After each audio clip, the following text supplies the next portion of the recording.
बंधुओं नमस्कार। मेरे YouTube channel Pandey S Arvind public में आप सबका स्वागत है। आज पुनः मैं आपके समक्ष एक नए विषय पर चर्चा लेकर उपस्थित हुआ हूँ। वस्तुतः यह विषय ऐसा है जो कि जन सामान्य के अवधारणा में या जानकारी में इसके जो विषय वस्तुएं हैं वो हुआ करती हैं, परंतु फिर भी उसकी जो एक डिटेल्स होती हैं, उसकी जो आंतरिक विशेषताएं होती हैं या सूक्ष्म जानकारियां हैं, उसके विषय में जनसाधारण की स्मृति थोड़ा धूमिल हो जाती है। अतः उस स्मृति पर पड़ी हुई धूल को हटाने के लिए और कुछ अन्य विशेष बातें जो बहुधा अनदेखी रह जाती हैं उन पर चर्चा करने के लिए मैंने इस विषय को चुना है। आपसे आशा करता हूं कि मेरे चैनल को आप लाइक करेंगे, सब्सक्राइब करेंगे और शेयर भी करेंगे। अब इसके उपरांत मैं चर्चा के विषय पर आता हूं, भारतीय संसद एवं विधायन। तो जब मैं भारतीय संसद एवं विधायन करता हूं तो इसमें परोक्ष रूप से यह भी ध्यान में रखना चाहिए कि जो प्रांतीय विधायन की जो संस्थाएं हैं, जिसको हम लोग लेजिस्लेटिव असेंबली करते हैं, इसी के सापेक्ष माने केंद्रीय विधायन के सापेक्ष प्रावधान प्रांतीय विधायन में भी उपलब्ध रहते हैं। तो प्रारंभ करने के लिए मैं संदर्भ की तरह से बता देता हूं कि भारतीय संविधान के अनुच्छेद 79 से 122 में केंद्रीय विधायन, जिसको हम लोग लोकसभा और राज्यसभा कहते हैं, और प्रांतीय विधायन जिसमें कि अनुच्छेद 100 से 108 तक आता है, जिसको हम लोग विधानसभा और जहाँ जहाँ बाईकैमरल है वहाँ विधान परिषद होती है, उसके संदर्भ में इन जो प्रावधान हैं उनको हम संदर्भित करेंगे या जानेंगे।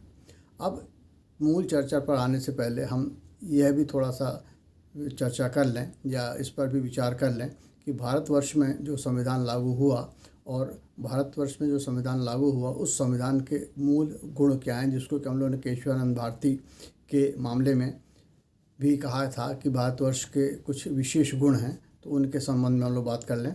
तो प्रस्तावना में कहा गया है कि we the people of India having solemnly resolved to constitute India into sovereign, socialistic, secular, democratic republic। तो ये चीज़ें हमने उसमें कहीं, फिर बाद में हम लोगों ने सेकुलर उसमें जोड़ा था, मूल में सेकुलर नहीं था। अब रह गई बात कि भारतवर्ष का जो संविधान है वह क्या है, क्या वह प्रधानमंत्री या राष्ट्रपति की तरह की है या केवल चुने हुए प्रतिनिधियों के माध्यम से किया जाता है। तो हम यदि इतिहास में जाएं तो हम ये पाएंगे कि भारतवर्ष का संविधान जो है वह वेस्टमिंस्टर सिस्टम जो यूनाइटेड किंगडम का है उस पर आधारित है, जहाँ पर कि पार्लियामेंट सुप्रीम लेजिस्लेटिव अथॉरिटी होती है और वहाँ पर दो सदनीय व्यवस्था होती है, जिसको हम लोग राज्यसभा कहते हैं और लोकसभा कहते हैं। राज्यसभा अपर हाउस होता है जहाँ पर कि राज्यों के प्रतिनिधि आते हैं, और लोकसभा वो होती है जहाँ से कि जनप्रतिनिधि आते हैं। अब जो भारतवर्ष का जो संविधान में सिस्टम है, इसमें प्रेसिडेंट को हम लोग नाम मात्र कार्य टिट्यूलर हेड कहते हैं, जो कि इनडायरेक्टली इलेक्ट होता है, अमेरिका की तरह डायरेक्टली इलेक्ट नहीं होता। अब रह गई बात जो भारतीय संविधान में जो रिपब्लिकन सिस्टम है उसमें क्या है, केंद्र को सशक्त बनाया गया या राज्यों को स्वच्छंद छोड़ दिया गया? नहीं, यहाँ पर परिस्थिति ऐसी बनाई गई है कि केंद्र जो है वह राज्यों पर एक अपनी सुपरविज़न रखता है और कंट्रोल रखता है, परंतु एक सीमा में राज्य कार्य करने के लिए स्वतंत्र हैं। तो यहाँ पर यह माना गया कि हमने एक ऐसी व्यवस्था बनाई जिसमें प्रत्येक राज्य अपने आप में स्वतंत्र है और वह स्वयंभू है, वह अपनी सीमा में किए गए प्रशासन के लिए, विधायन के लिए सर्वशक्ति संपन्न है, परंतु एक सुपरवाइजर की तरह, एक अभिभावक की तरह केंद्र उस पर नियंत्रण रखता है या अपनी निगाह रखता है। और इसके अतिरिक्त भारतवर्ष के संविधान में 3 चीज़ों को कहा गया कि यह सेपरेशन ऑफ पावर यहाँ चलेगा, माने एग्जीक्यूटिव, लेजिस्लेटिव और जुडिशरी इंडिपेंडेंट होंगे। जुडिशरी का काम विधायन द्वारा बनाए गए नियमों की को हम जुडिशियल रिव्यू कहते हैं, उसको हम लोग न्यायिक पुनर्विलोकन कहते हैं, और ये देखते हैं कि संविधान के प्रदत्त सीमाओं के अंतर्गत विधायन किया गया है अथवा उसके परे किया गया है। यदि कोई ऐसा विधायन संविधान में प्रदत्त सीमाओं से परे जाता है तो उसे हम संविधान विपरीत कह करके न्यायालय उसे असंवैधानिक घोषित कर देता है और वह निष्प्रभावी हो जाता है। अब यहाँ पर थोड़ा सा चर्चा कर लेते हैं आयु के बारे में। तो लोकसभा में जो है वह उम्र होती है 25 साल और राज्यसभा में होती है 30 साल जो चयनित किए जाने के लिए। चयन करने वालों की उम्र 18 साल होती है। उसी प्रकार से जो राज्य विधायिका होती है उसमें 25 साल और विधान परिषद में 30 साल की उम्र होती है चुने जाने के लिए। अब बात आती है कि क्या प्रत्येक राज्य में दो कक्षीय व्यवस्था है? नहीं, किसी किसी राज्य में दो कक्षीय व्यवस्था है, किसी किसी राज्य में एक कक्षीय व्यवस्था है, परंतु केंद्र में दो कक्षीय व्यवस्था है।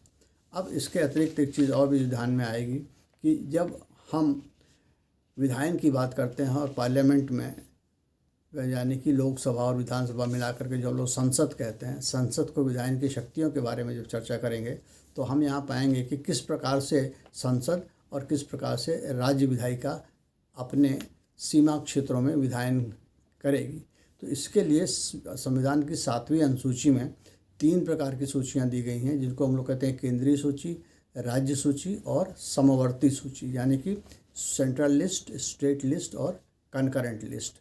तो ये तीनों ही सूची हैं जिनमें कि उन विषयों का वर्णन है जिन पर कि क्रमशः केंद्र, राज्य और दोनों ही समान रूप से विधायन करने के लिए सक्षम होते हैं। तो केंद्रीय सूची में वे विषय हैं जिनमें कि पार्लियामेंट लेजिस्लेशन करेगी।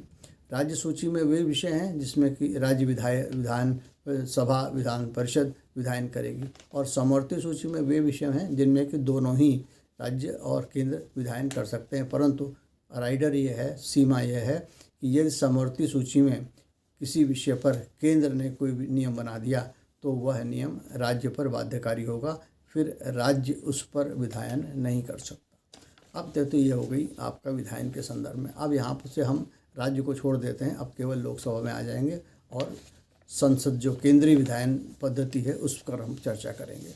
तो केंद्रीय विधायन पद्धति में यदि किसी विषय पर कोई नियम या विधायन किया जाना होता है तो सर्वप्रथम यह विधेयक के रूप में प्रस्तुत किया जाता है राज्यसभा के किसी भी सदन में, चाहे वह लोकसभा के किसी भी सदन में, चाहे वो राज्यसभा में आए या लोकसभा में आए।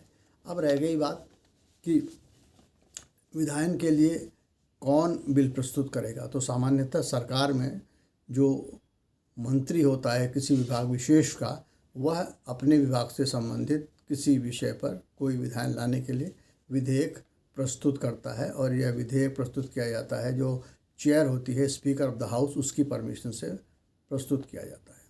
अब रह गई अन्य बिल। तो 2 तरह के बिल हो गए, एक हो गया सामान्य विधेयक और दूसरा हो गया एक वित्त विधेयक या मनी बिल। तो मनी बिल का प्रावधान दिया गया है अनुच्छेद 110 में। तो मनी बिल के संदर्भ में यह है कि वह केवल लोकसभा में ही प्रस्तुत किया जाएगा और वह प्रेसिडेंट की अनुमति से, राष्ट्रपति की अनुमति से वह प्रस्तुत किया जाता है। तो अब यहाँ पर एक मन में बात साफ हो जानी चाहिए कि यदि कोई सामान्य विषयक विधेयक है तो वह चाहे राज्यसभा में प्रस्तुत किया जाए चाहे लोकसभा में प्रस्तुत किया जाए, वहाँ के पीठासीन अधिकारी या स्पीकर की अनुमति से प्रस्तुत किया जाएगा।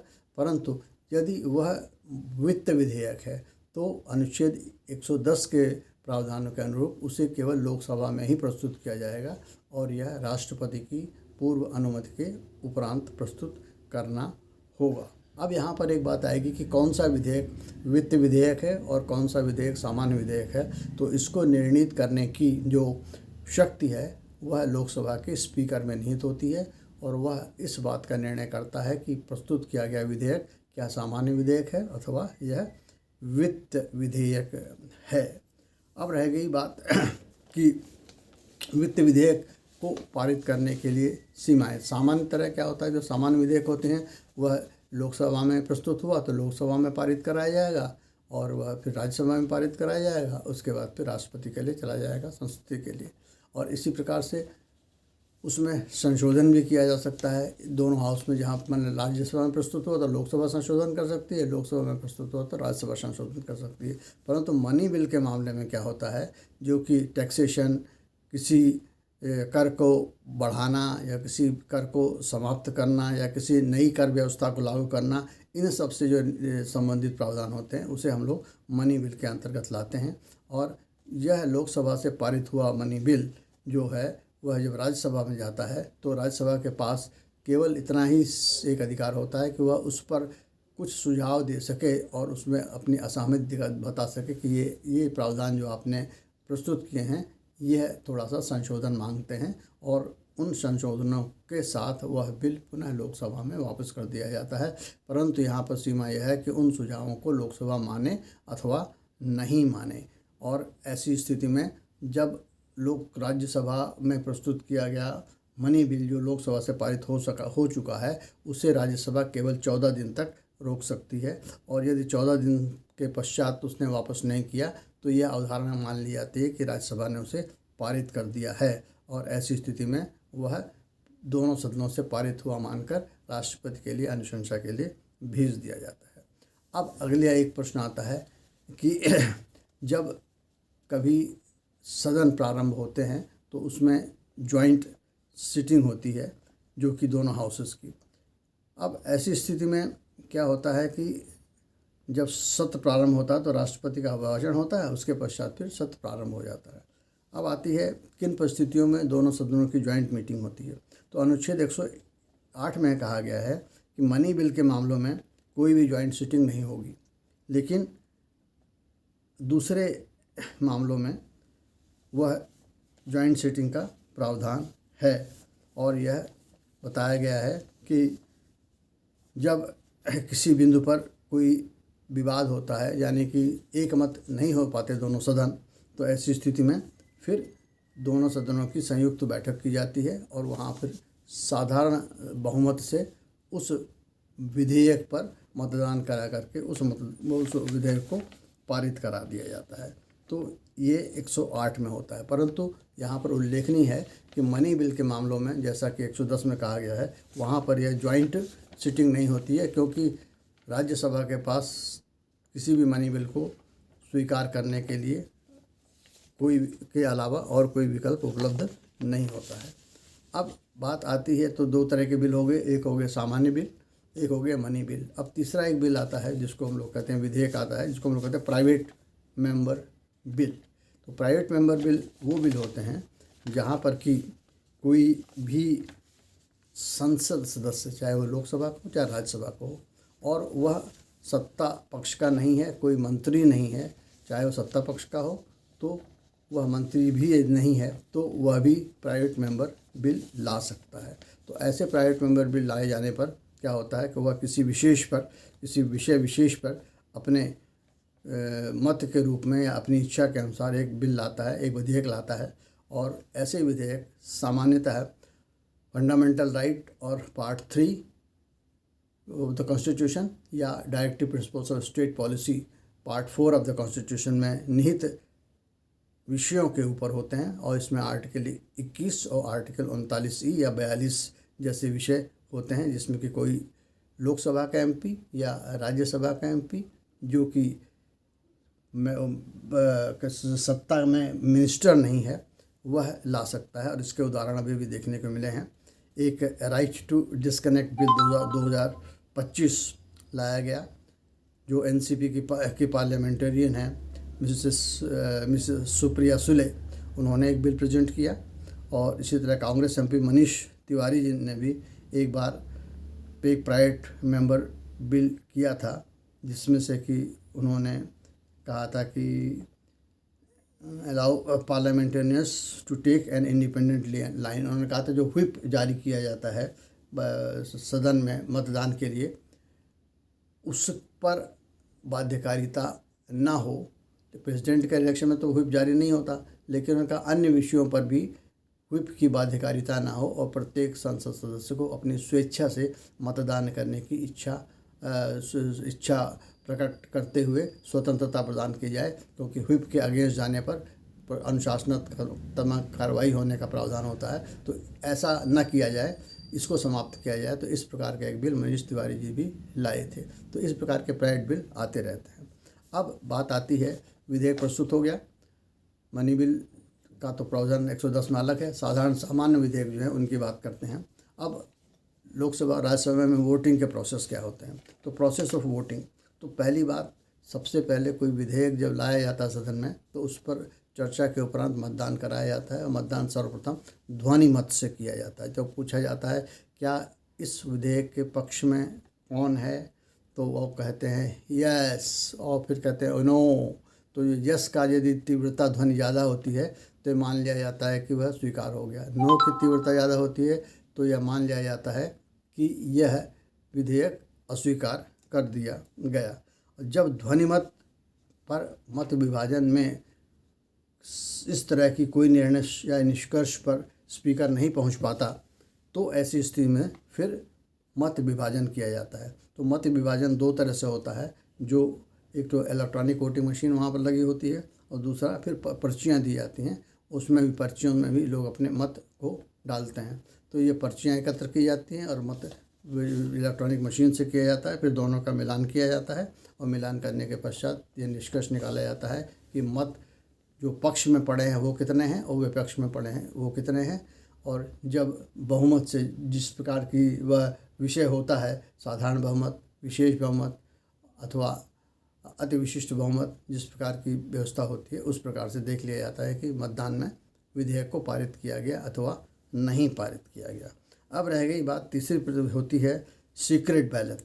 तो राष्ट्रपति और उपराष्ट्रपति के मामलों में गुप्त मतदान की प्रक्रिया अपनाई जाती है, उसमें पर्ची के माध्यम से बैलेट बॉक्स में मतदान किए जाते हैं। तो ये बात हो गई। और मतों की गणना लोकसभा और राज्यसभा के पीठासीन अधिकारी अपने सर्वेक्षण में अपने अध्यक्षता में कराते हैं और उसके पश्चात ही वो निर्णय पर पहुंचते हैं।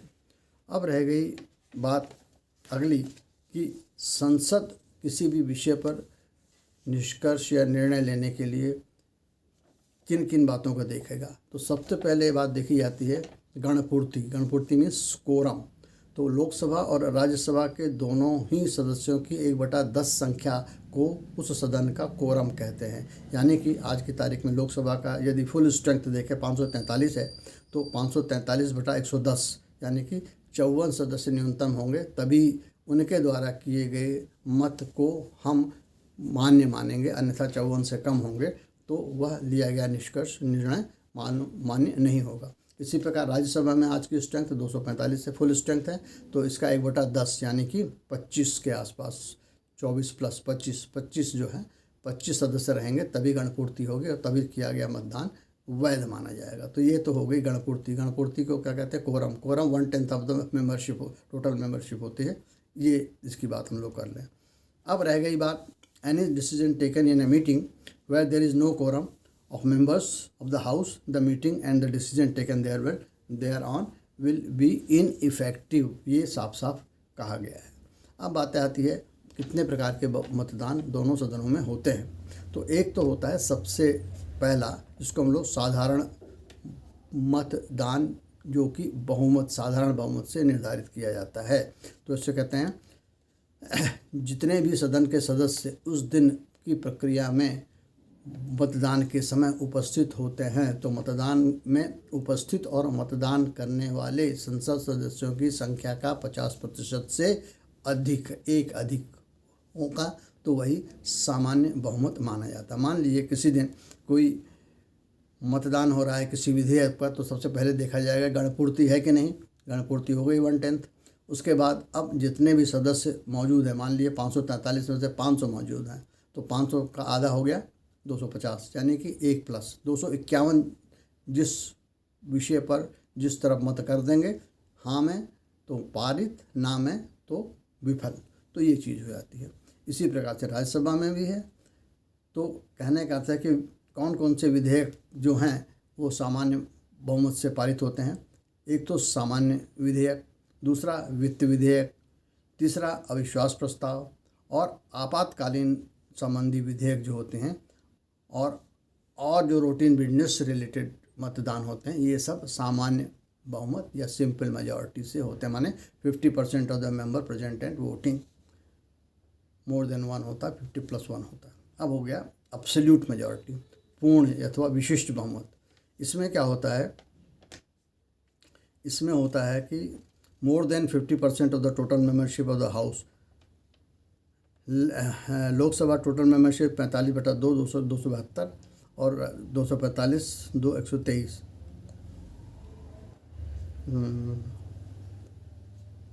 हाँ, अब ये एब्सोल्यूट मेजॉरिटी क्या होता है, ये इसमें देखते हैं कि इस पहले में क्या हुआ, टोटल नंबर मेजॉरिटी देखी जाती है मेंबर्स प्रेजेंट एंड वोटिंग, और एब्सोल्यूट मेजॉरिटी में होता है जो टोटल स्ट्रेंथ होती है, जो हाउस की स्ट्रेंथ होती है। तो यहाँ पर स्ट्रेंथ है 543, वहाँ प्रेजेंट एंड वोटिंग 543 में जब 500 भी मौजूद है, 1/10 से ज़्यादा है, हो जाएगा। लेकिन ये जो विशिष्ट एब्सोल्यूट मेजॉरिटी है, इसमें जो हाउस की जो स्ट्रेंथ है उसका बटा 2+1 होता है। तो जैसे कि 543 का बटा 2 271 + 1 272, राज्यसभा में आपका 245/2 123 + 1 124। तो ये हो गया। अब आपका ये एब्सोल्यूट मेजॉरिटी हो गई। अब हो गया इफेक्टिव मेजॉरिटी।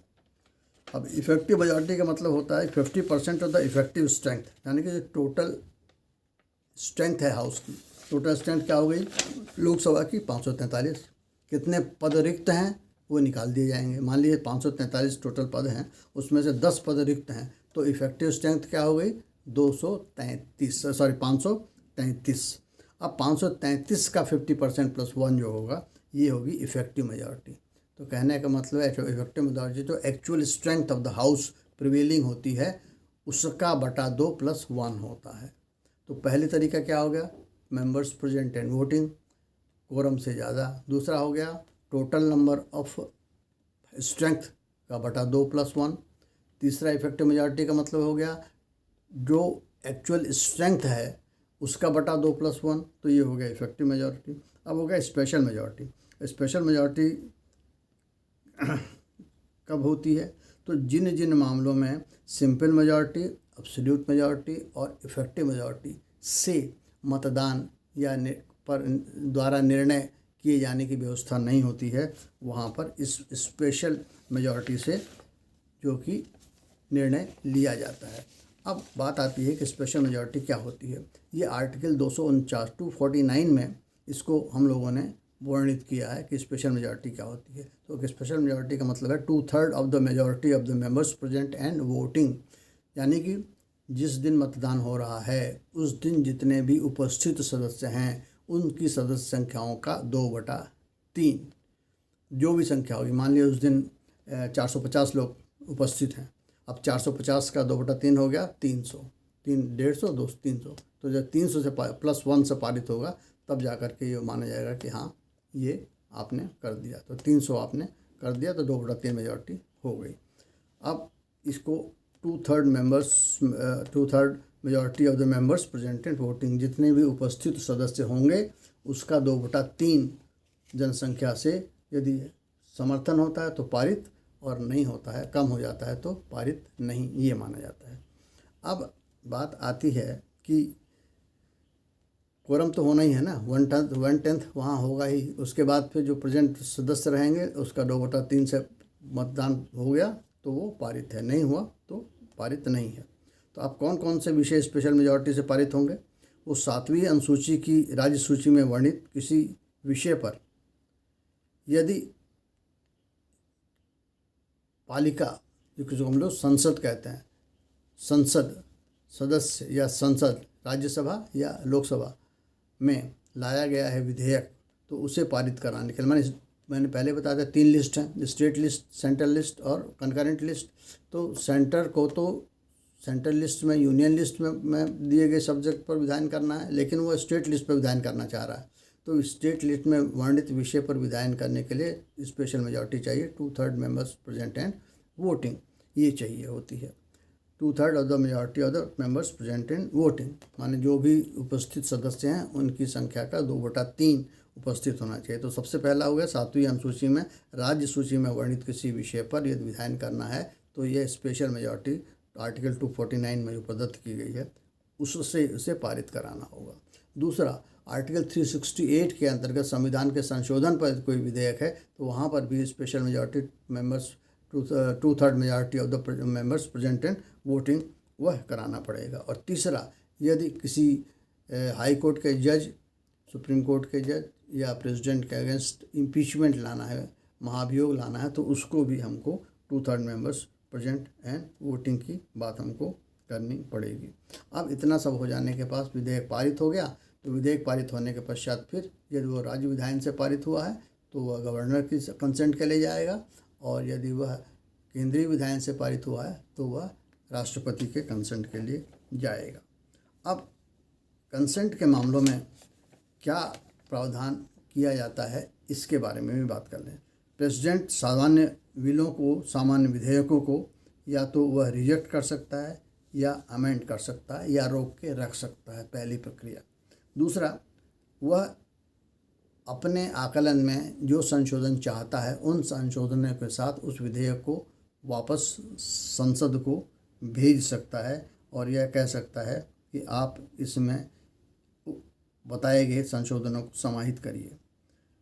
यदि बताए गए सुझाव और संशोधन सदन द्वारा समाहित नहीं किए जाते हैं और फिर यथारूप में उसे वापस सहमति के लिए राष्ट्रपति या गवर्नर जैसा भी हो उसके पास भेज दिया जाता है, तो प्रेसिडेंट के पास फिर कोई और रास्ता नहीं रहता, उसे अपनी सहमति उस विधेयक पर देनी ही पड़ती है। परंतु मनी बिल, वित्त विधेयक के मामलों में प्रेसिडेंट जो होता है वह केवल अपनी कंसेंट देता है और वह अपने सुझावों को देने के लिए को समाहित करने के लिए बिल को, वित्त विधेयक को वापस नहीं कर सकता। वह अंततः किसी भी मनी बिल के मामले में सहमति देने के लिए बाध्य ही होता है, एक तरह से उसके पास और कोई विकल्प रहता नहीं है। अब रह गई बात संविधान संशोधन विधेयक के संदर्भ में हम बात करें तो जब कोई विधेयक जो संविधान संशोधन के संबंध में होता है, आर्टिकल 368 से गवर्न होता है, तो यह भी प्रेसिडेंट के कंसेंट के लिए भेजा जाता है और प्रेसिडेंट उसे भी रोक सकता है, तुरंत अपनी सहमति नहीं दे सकता है या अपनी सुझावों के साथ उसे वापस कर सकता है और यह कह सकता है कि आप इन सुझावों को देखें और इनका समावेश इस संविधान संशोधन विधेयक में करने की कोशिश करें। और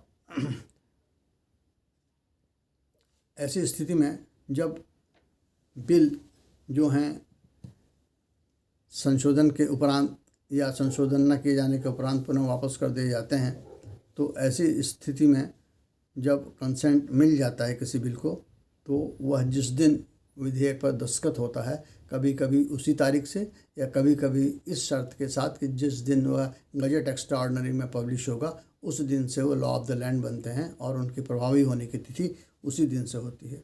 तो ऐसी स्थिति पर यह बात देखने में आती है कि सामान्यतः राज्य सूत्री, समवर्ती सूत्री में वर्ती विषयों पर किए गए विधायन पर राज्यपाल सहमति प्रदान करता है, परंतु जब विषय वस्तु व्यापार तथा उच्च न्यायालयों को प्रभावित करने वाले प्रावधानों से संबंधित होते हैं तो उन पर राष्ट्रपति या महामहिम राष्ट्रपति महोदय की सहमति भी आवश्यक होती है, भले ही वह राज्य विधायन से संबंधित हो। तो यहाँ पर विशेष क्या बात हो गई कि राज्य विधायन में सहमति देने का अधिकार गवर्नर को है, लेकिन कुछ विशेष कतिपय विशेष विषय जो कि सामान्यतः उच्च न्यायालय और वस्तु व्यापार से संबंधित होते हैं, तो ऐसी स्थिति में राज्य विधायन द्वारा बनाए गए नियम, पारित किए गए विधायन जिन पर कि गवर्नर का कंसेंट हो जाती है, उनको पुनः राष्ट्रपति के कंसेंट के लिए राष्ट्रपति के पास भेजा जाना आवश्यक हो जाता है।